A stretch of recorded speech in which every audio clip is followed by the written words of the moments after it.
पोटली जैसे जैसे चढ़ाते जाओगे ये घुटना बदलने की जरूरत नहीं पड़ेगी, डुकरिया ऐसी चलेगी चक्कर है। और क्या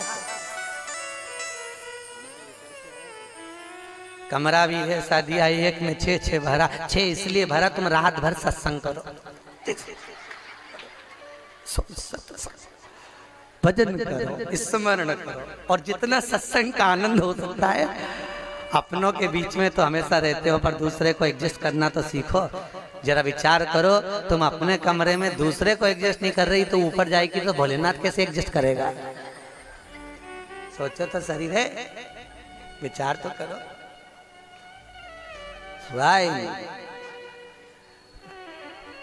भगवान शिव की कथा है, 24,000 श्लोक शिव महापुराण में है,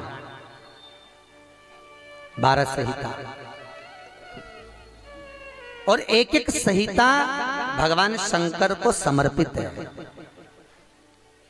भगवान शिव 6 सूत्र शिव महापुराण के हैं कि शंकर को पाने के 6 सूत्र बताएं।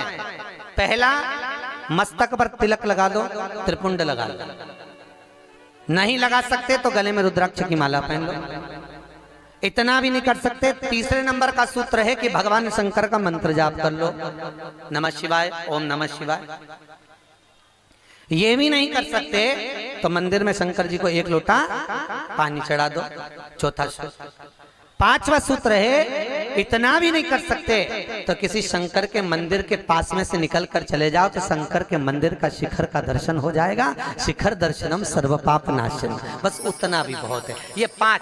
और 6ठे नंबर का सूत्र है, अगर इतना भी नहीं कर सकते तो पूरी जिंदगी में अगर 12 ज्योतिर्लिंग पर पहुंचकर शंकर की कथा को सुन लोगे तो फिर दूसरा जन्म नहीं होता। ये 6 सूत्र शंकर को पाने के हैं, भगवत भक्ति को पाने के हैं, भगवत रस तत्व को पाने के हैं। 6 सूत्र है, शंकर का अनुमोदन करें। ऐसी कौन सी भूमि है, ऐसी कौन सी जगह है जहां शंकर नहीं है? हर जगह, हर तत्व में, कण कण में, हर जगह पर वही तो समाया है। बस हमारे नेत्र परखैया नहीं है, इसलिए हम पहचान नहीं पाते। बहुत दुनिया के लोग बहुत कम पहचान कर पाते हैं। बस अंतर तब आता है एक घर के बुजुर्ग माता पिता को और एक परमात्मा को लोग अंतिम तक नहीं पहचान पाते। अंतिम तक बहुत कठिन। माता पिता सब कुछ दे देते हैं बच्चों को। एक सास अपनी बहू को जब पसंद करके आती है, जो सास कभी अपनी देवरानी जेठानी की एक अंगूठी नहीं दे वो हाफ सेट देखी जाती है। सोचो जरा, विचार करो, खुद कैसी भी साड़ी पहने पर बहू को एक से बढ़कर एक चढ़ावे में चढ़ा देती है, तैयार होने का डब्बा भी देती है, नंबर की चप्पल भी देती है, सब कुछ देती है। शादी नहीं होती उससे पहले ना जाने कितना सास बहू को दे आती है। कितना विश्वास सास का बहू पर होगा। और बहू जब पहली विदाई में घर से सास के यहाँ से जाती है तो अलमारी में ताला लगा के चाबी घर ले जाती है। सोचो, सास ने कितना विश्वास करा, सब कुछ दे दिया, और बहू ने ऐसा विश्वास करा कि चाबी तक बटोर के पहली विदाई में ले गई। पहली विदाई क्यों? क्योंकि नंदे आई है, डोकरी निकाल के ना दे दे कच्छो। विश्वास कहाँ, भरोसा कहाँ, पूर्ण तक कहाँ है? भगवान शंकर की कथा कर रही है। 6 सूत्र में से अगर एक सूत्र भी भगवान शंकर का आपकी जिंदगी में आ गया तो जीवन का आनंद देने वाला हो गया। ध्यान देना, कन्यादान जो तुमने करा है उसका पुण्य तुम्हारे मरने से पहले हो सकता है कि समाप्त हो जाए। अन्नदान जो तुमने करा है उसका पुण्य हो सकता है तुम्हारे मरने से पहले समाप्त हो जाए। क्योंकि कई लोग कहते हैं हमने कन्यादान करा, हमने वस्त्र दान करा, हमने मुद्रा दान करी, हमने स्वर्ण दान करा, हमने अन्न दान करा, हमने भागवत कराई, हमने रामायण करवाई, हमने गीता करवाई, हमने तीर्थ करे, हमने व्रत करे। ये सारे पुण्य तुम्हारे खाते में हैं। एक पलड़े में तुम्हारे पुण्य रखे हैं, पर एक पलड़े में जो पुण्य इकट्ठे करके रखे हैं तो पाप भी तो देखो कितना करो। आप भी तो देखो, मालूम पड़े मुंह से किसी की निंदा कर दी, उसी पुण्य में से कम हो गया। हुआ कि नहीं हुआ? अरे बोलो तो सही, अब 200 रुपए लेके आई थी, अब 200 रुपए में से खर्चा करते जा रहे हो तो होगा कि नहीं होगा खर्चा? थोड़ा गलत बोल दिया, पुण्य समाप्त हुआ। किसी को अपशब्द बोल दिए, पुण्य समाप्त हो गया। किसी के लिए गलत देख लिया, पुण्य समाप्त हो गया। किसी के लिए गलत सुन लिया, पुण्य समाप्त हो गया। हमने पुण्य तो बहुत कमाया, हमने ढेर पुण्य इकट्ठा करा, कन्यादान, वस्त्रदान, अन्नदान, मुद्रादान, स्वर्णदान, भागवत, रामायण, गीता, यज्ञ, अनुष्ठान, संत पूजा, गुरु पूजा, सब कुछ करी, पुण्य तो ढेर इकट्ठा करा। पर मरने से पहले ये सारा पुण्य तुम्हारा बोलने से, अपशब्द कहने से, ताना देने से, निंदा सुनने से, गलत देखने से समाप्त हो गया। पर शिव महापुराण की कथा कहती है सारे पुण्य तुम्हारे मरने से पहले भले समाप्त हो जाएंगे, पर शिव महापुराण की कथा यदि तुमने भूल से भी 5 मिनट की भी सुन ली तो वो जिंदगी भर अटल और अमर हो जाती है, वो कभी समाप्त नहीं होती। शिव महापुराण की पुण्य कभी समाप्त नहीं होता, शंकर का किया हुआ पुण्य कभी समाप्त नहीं।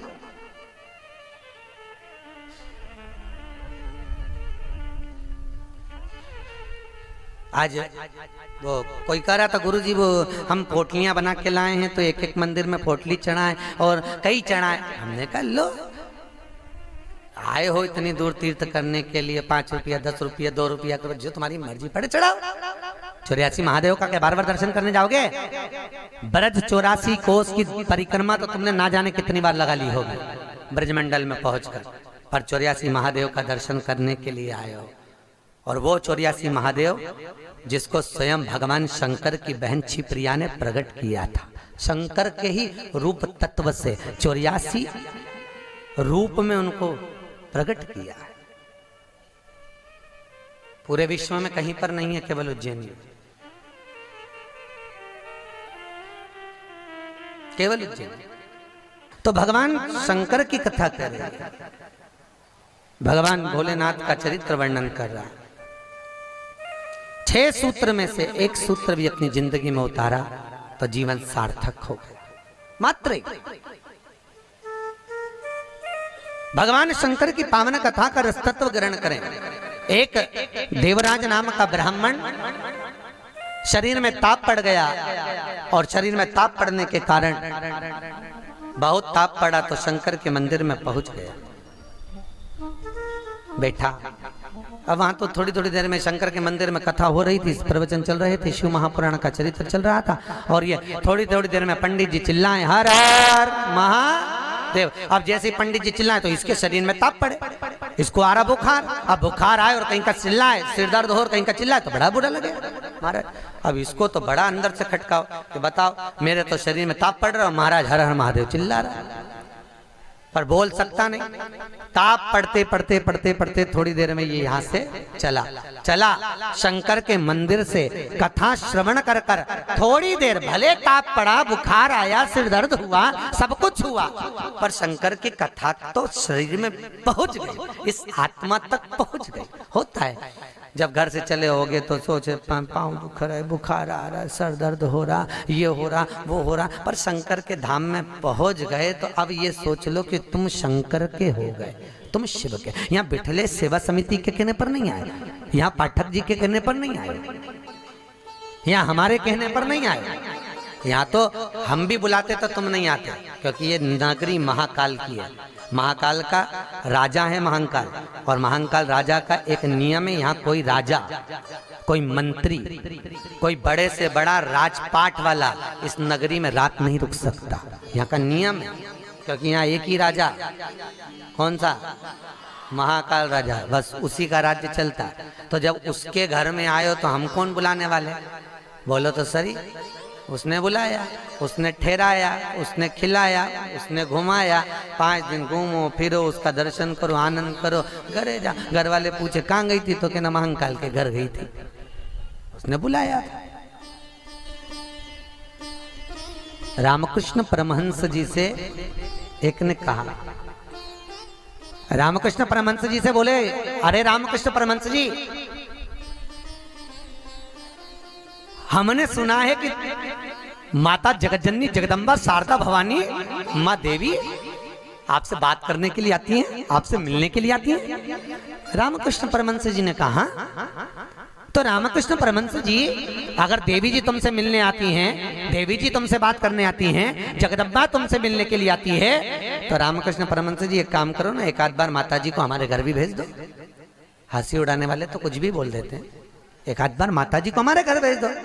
रामकृष्ण परमहंस जी ने कहा ठीक है, एड्रेस बता दो, देवी जी को तुम्हारे घर भेज देंगे। बोलो एड्रेस क्या है? उस व्यक्ति ने कहा फलाना गली में, फलाना मोहल्ले में, ये वाले मकान में, इस नंबर में, इस जगह पर मैं रहता हूँ।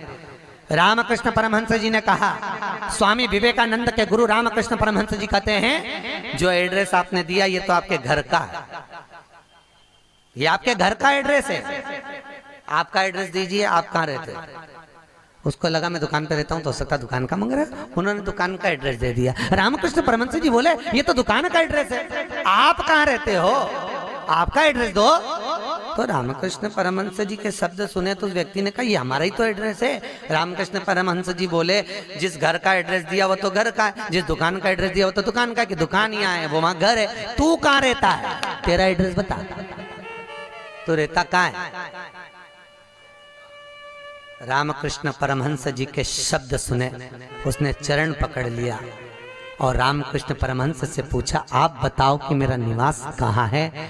रामकृष्ण परमहंस जी कहते हैं इस शरीर का आखिरी निवास तो शमशान है, मनुष्य वहां निवास करने वाला है। बस ये आत्मा परमात्मा के चरणों में रहे और शरीर आखिरी में वहां पहुंच जाता है, आखिरी में।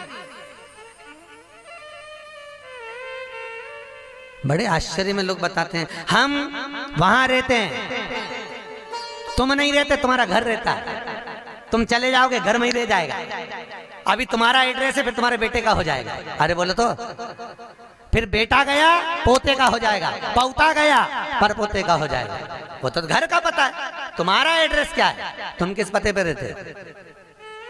आता ना पता जबरदस्ती के लापता घूम रहा, काय का पता तुम्हारा, जबरदस्ती के छाती ठोक के मेरा घर मेरा घर मेरा घर। एक आध दिन यमराज आई गया, उठा के ले गया, सब धाड़ धाड़ रोएंगे। 2-3 महीने के बाद, 4-6 महीने के बाद बेटा नेम प्लेट निकाल के खुद की चिपका देगा, मेरा घर काय का घर तुम्हारा।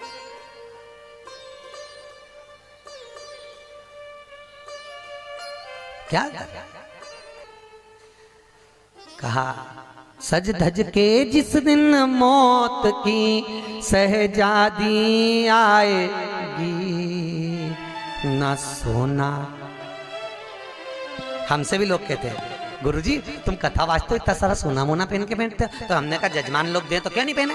अरे बोलो तो दीजिए, कहीं करे कहीं बाद में जोड़ जोड़ के औलाद के देखे ना, तो है तो तुम्हारे पास भी, बस तुम भी जोड़ जोड़ के लाख कर में अलमारी में लाख कर में, और एक आध दिन मर गई और सारा पड़ा की पड़ा दे गया, ऊपर जाके याद करेगी वाला हार तो पीना ही नहीं, फिर कहीं मतलब का सब पहना कहीं करे ऊपर।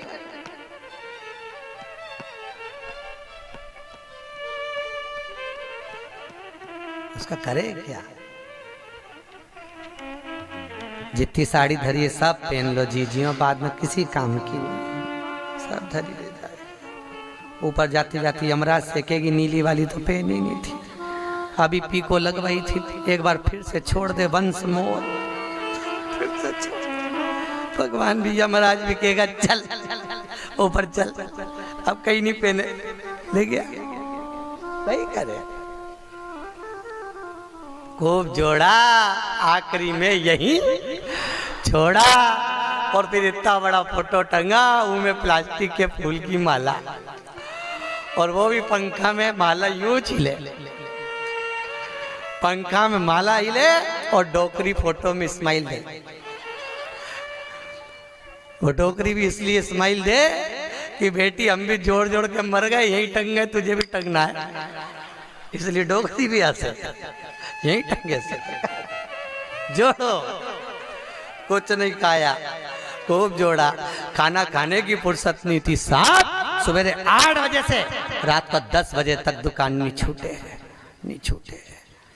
एक एक ग्राहक के लिए बैठा दिया और आखिरी में सब छोड़ के घर के लोग अर्थी पे भी ले गए तो बांध के ले गए। सबको मालूम है मर गया, उसके बाद भी ना जाने क्यों बांध के ले जाते और खींच खींच के बांध, खींच और खींच और खींच। अरे सबको मालूम है मर गया, कोई भगेगा थोड़ी ना, काय को खींच, हल्की बल्कि बांध दो, ले जाना तो है नहीं, और खींच खींच के बांधी, क्योंकि इनको डर इस बात का लग रहा है उठ के भग गया, अब उनको तो कुर्सी भरना, उसकी जगह दूसरे को ले गया तो इसी को ले चलो, जैसे कहा करो उसका क्या। सज धज के जिस दिन मौत की शहजादी आएगी, न सोना काम आएगा न चांदी।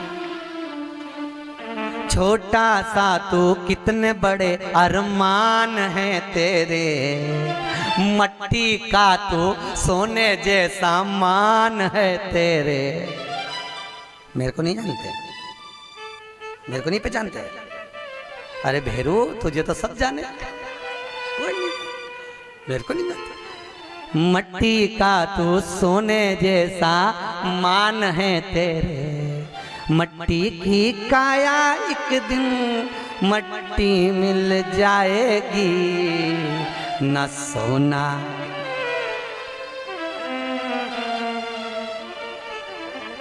कई करोगा फिर।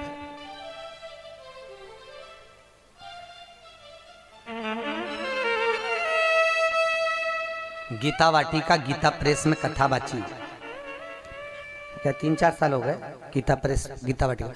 उन्होंने कहा गीता वाटिका वालों ने, गुरुजी हमारा गीता प्रेस वालों की ओर से कैंसर हॉस्पिटल चलता है गोरखपुर में, आप चलिए। देखने गए, बड़े बड़े करोड़पति भी अटैची लेकर पैसे की खड़े थे कि मेरे पिता के कैंसर ठीक कर दीजिए। इनका ये पत्नी का कैंसर, अटैचियों में माल भरा था और कह रहे थे ये ठीक कर दीजिए, अटैचियों में माल भरा। काम आ सकता है, अटैची भर कर रखी हुई है, पर शिव महापुराण की कथा कहती है जहां पर औषधि भी काम नहीं करती वहां पर शिव की करुणा काम कर जाती है और कृपा बरसा देती है। शिव की कृपा, शंकर करुणा करता। तुम एक बार विश्वास रखो उस शिव पर, उस शंकर पर। देवराज ने प्राणों को त्यागा, प्राणों को त्यागा तो भगवान शंकर के धाम में चले गया, क्योंकि भले 5 मिनट की भी कथा सुनी हो, चलते चलते भी अगर शिव महापुराण तुम्हारे कानों में पड़ गई हो, चलते चलते भी अगर तुम्हारे कानों में एक शब्द भी शंकर की कथा का मिल गया हो, तो वो शंकर की कथा कभी छिन्नित नहीं होती, वो शंकर से मिला देती है। शंकर से, शिव से मिला। देवराज मोक्ष पा गए। फिर अगला चरित्र सुनाया एक बिंदुक नाम का ब्राह्मण जिसकी धर्मपत्नी का नाम था चंचुला देवी। बिंदुक जो भी लाता वो चंचुला को ला कर देता। क्यों देता? क्योंकि पति का नाम केवल पति है, पर पत्नी का नाम धर्म पत्नी है। पति कुछ भी कमाई कर लाएगा वो अपनी धर्म पत्नी को देगा, क्योंकि ये धर्म में लगाती रहेगी। अगर ये मेरी कमाई को धर्म में लगाएगी तो मुझे भी बैकुंठ तक तो ले ही जाएगी। ये धर्म पत्नी है, धर्म पत्नी।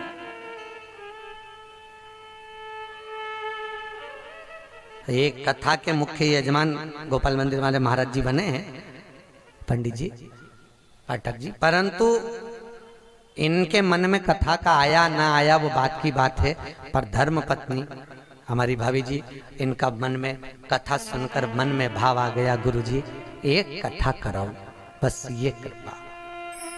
जिंदगी में एक बार शिव महापुराण, फिर ठाकुर जी की जो मर्जी, भोलेनाथ की जो, पर शिव पुराण तो करा लो।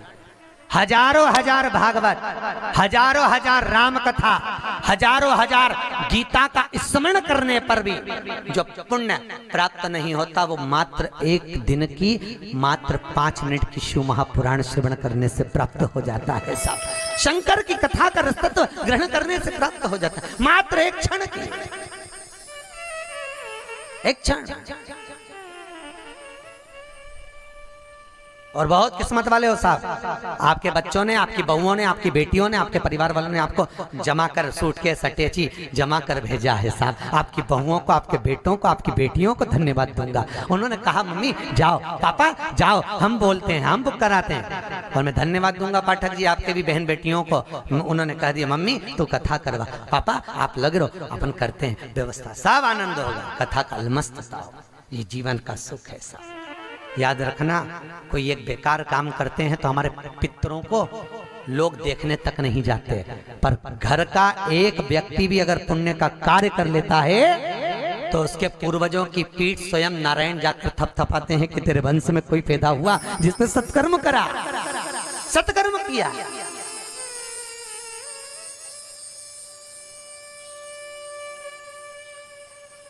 पुण्यता। और ये मुख्य यजमान जो बने ये बहुत करोड़पति नहीं है, मंदिर के पुजारी जी हैं। भोपाल मंदिर में पंडिताई करते हैं, पूजा पाठ करते हैं।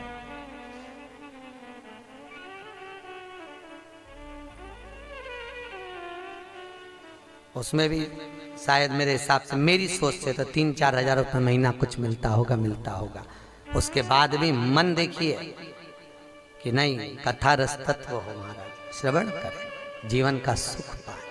और ये इनके ऊपर जो कृपा हुई है ये पूर्वजों की हुई है कहीं, और आपके ऊपर जो कृपा है, आप जो यहाँ महाकाल की नगरी में बैठे तो तुम्हारा तो है, पर तुम्हारे भी पितरों की न जाने कितने पूर्वजों का आशीर्वाद होगा। उन्होंने धक्का मारकर तुम्हें महाकाल की नगरी में भेज दिया। कहीं पूर्वजों की, कहीं पितरों का आशीर्वाद, कहीं आहूत और वासुकों का आशीर्वाद जो हमको परमात्मा की शरणागति तक लेकर जा रहा है, भगवान के चरणारविंद तक लेकर। बिंदु को जो लेकर आता वो चंचुला देवी को देता, चंचुला देवी उसको भोग में लगा लेती है, पर चंचुला कभी धर्म में नहीं लगाती। धर्म पत्नी का लक्षण है कि पति की कमाई का एक अंश निकाले और वो ले जाकर कहीं सत्कर्म में, कहीं धर्म में लगा दे। एक अंश निकाल कर वो धर्म में लगाए तो धर्म पत्नी है। पर आजकल की पत्नियां ऐसी हैं, निकालती तो है पति की कमाई का, पर सब डेंटिंग पेंटिंग में लगाया, वो धर्म में लगा ही नहीं पाती, धर्म में लगे ही नहीं। वो कितना ही प्रयास करें। कई माताओं की आदत रहती है, हर बार सोचे सत्यनारायण की कथा कराऊंगी, सत्यनारायण की कथा कराऊंगी,